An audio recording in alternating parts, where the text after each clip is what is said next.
कैसे हैं भाई? लोग उम्मीद करता हूँ सब मस्त होगा। बिना किसी देरी के कहानी स्टार्ट करते हैं। बात उन दिनों की है जब मैं कॉलेज का स्टूडेंट था। अपने कॉलेज की ओर से हम सभी कैंप के लिए एक जंगल में गए थे। हल्की ठंड थी। अतः रात में हम सब ने पूरी रात कैंप फायर के साथ डांस करने, गाने आदि का प्रोग्राम तय किया। मुझे और सभी साथियों को कैंप फायर के लिए लकड़ियां इकट्ठी करने का भार सौंपा गया। मैं निकला तो सबके साथ ही, लेकिन जंगल के प्राकृतिक सौंदर्य में भटकता हुआ अकेले बहुत दूर कहीं निकल गया। अचानक आसमान बादलों से भर गया और गरज के साथ बारिश होने लगी। बादलों के लगातार गरजने से मैं पेड आर्ट के नीचे खद्दा रहना मुनासिब न समझ आसपास किसी घर की तलाश में एक दिशा में भागने लगा।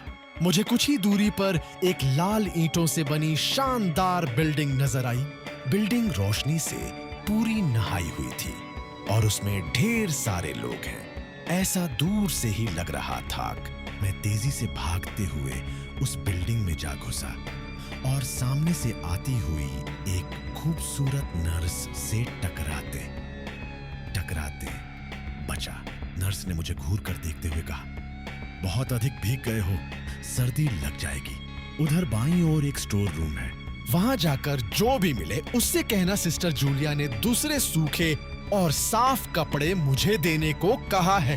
वह तुम्हें कपड़े दे देगा। मैं हक्का बक्का मुंह फाड़ दे सिस्टर जूलिया को देखता रहा। मुझे एकदम से यह समझ नहीं आया कि मैं क्या करूं।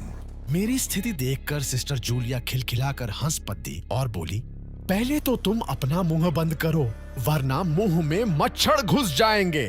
और अब जाकर वीसा ही करो जैसा मैंने कहा है। मैं हल्के से हाँ में सर हिला सिस्टर की बताई दिशा में जाने को मुद गया। अभी कुछ एक 10 कदम ही चला होऊंगा कि मेरे कंधे पर किसी ने हाथ रखा। मैं चौंक कर पीछे मुड़ा और अपने सामने आर्मी की वर्दी में एक युवक को खड़ा मुस्कुराता पाया। मेरे चेहरे पर आश्चर्य का बादल अपना घर बना चुका था, जिसे देखते ही उस युवक को हंसी आ गई। उसने धीमे किंतु दृढ़ स्वर में कहा, मैं कैप्टन विनोद हूं और यह हमारे देश की आर्मी का हॉस्पिटल है। कैप्टन विनोद की बातों ने मुझे आश्वस्त किया। मैं अब धीरे धीरे सामान्य हो गया और मैंने कैप्टन विनोद को सिस्टर जूलिया की कही बातें बताई।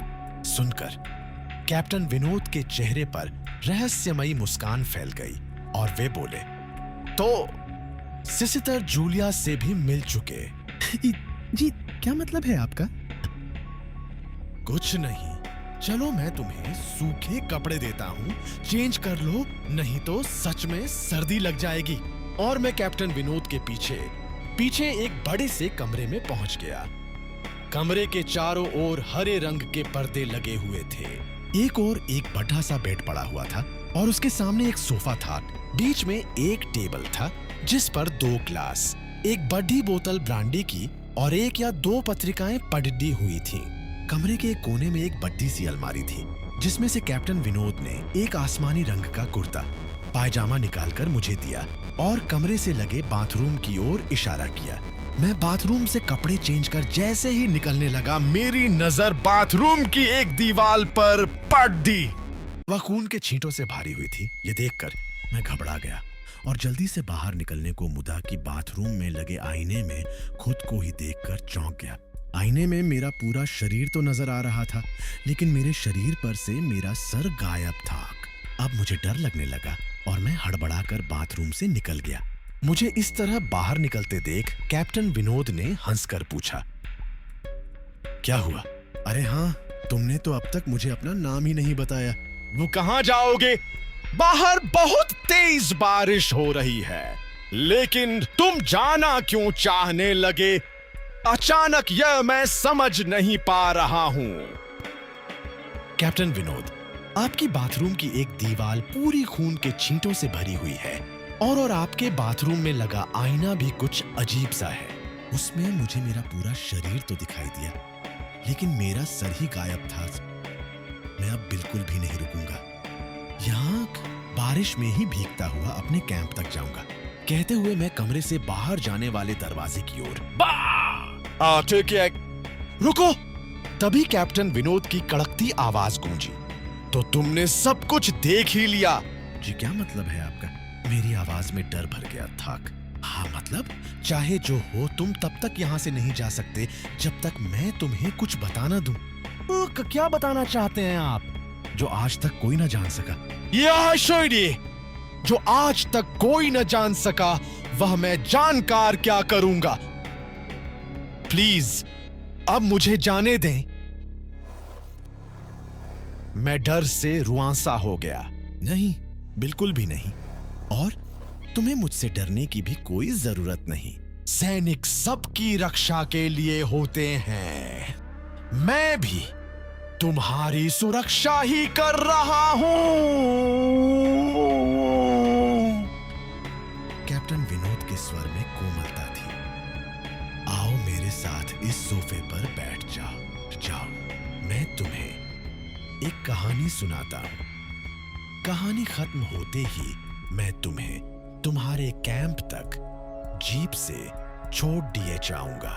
वैसे भी तुम अपने साथियों से काफी आगे निकल आए हो।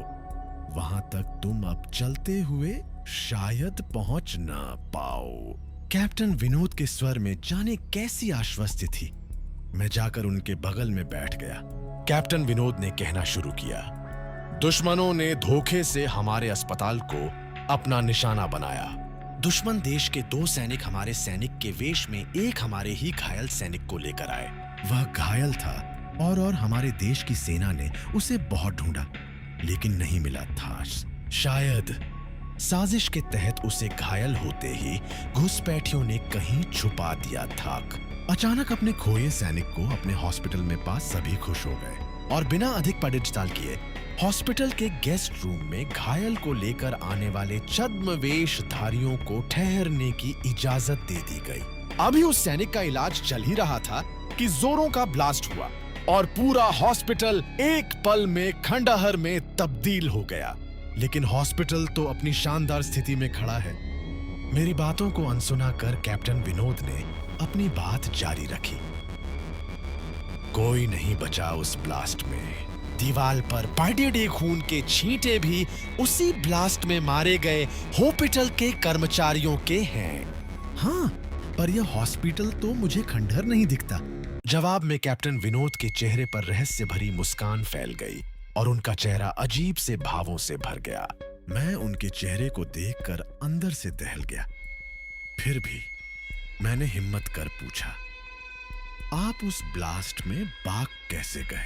सुनते ही कैप्टन विनोद ठहाका लगाकर हंस पड़े और मुझ पर एक भरपूर नजर डालते हुए कहा, अरे ये कहानी आज से मात्र 10 वर्ष पहले की है और मैं तो आज से 50 वर्ष पहले मर चुका हूँ। इसके आगे उन्होंने क्या कहा मुझे कुछ नहीं मालूम। चेहरे पर गीलेपन का एहसास जब काफी हुआ तो मैं जैसे नींद से जागा। मुझे घेरे हुए मेरे सभी सहपाठी और टीचर खड़े थे। मेरे आंख खोलते ही मेरे सर ने कहा, थैंक गॉड तुम्हें होश आ गया। तो क्या मैं बेहोश था? हाँ, तुम जंगल में जाने कहां भटक गए थे? जब सभी लौट आए और तुम नहीं आए तो हम सभी मिलकर तुम्हें ढूंढने निकले। काफी दूर जाने के बाद हमने एक जीप आती दिखाई दी जिसमें एक आर्मी मैन तुम्हें पीछे की सीट पर सुलाए हुए हमारे कैंप को ढूंढते हुए आ रहे थे। उन्होंने हम सबको भी अपनी जीप पर बिठाया और कैंप तक छोड़ दिया। हमने उन्हें काफी रोकने की कोशिश की, लेकिन वे यह कहते हुए चले गए, अभी नहीं रुक सकता, एक जरूरी काम है। जब हमने तुम्हारे बेहोश जाने और उन तक तुम्हारे पहुंचने के बारे में पूछा तो बोले, सोमेश ही बताएगा और जो भी बताएगा वह सब अक्षरशः सच होगा। सबकी उत्सुक निगाहें अपनी ओर लगी देख मैंने धीमे स्वर में पूछा, फ्लाल्स, क्या उनका नाम कैप्टन विनोद था? सर ने हाँ में सर हिलाया। मैंने सबको उधर चलने को कहा जिधर से सबने जीप आती देखी थी। पहले तो सर तैयार नहीं हुए, लेकिन मेरे बहुत कहने पर वे राजी हो गए। सुबह होते ही हम उधर की ओर गए। मैं उस जगह पर पहुंचकर गहरे आश्चर्य में डूब गया। वहां एक अधजला खंडहर था जिसके एक टूटे पत्थर पर लिखा था आर्मी हॉस्पिटल। आज की कहानी यही तक थी। आप लोग कमेंट में बताएं कहानी कैसी लगी और चैनल को सब्सक्राइब करें। मिलते हैं एक और डरावनी कहानी के साथ।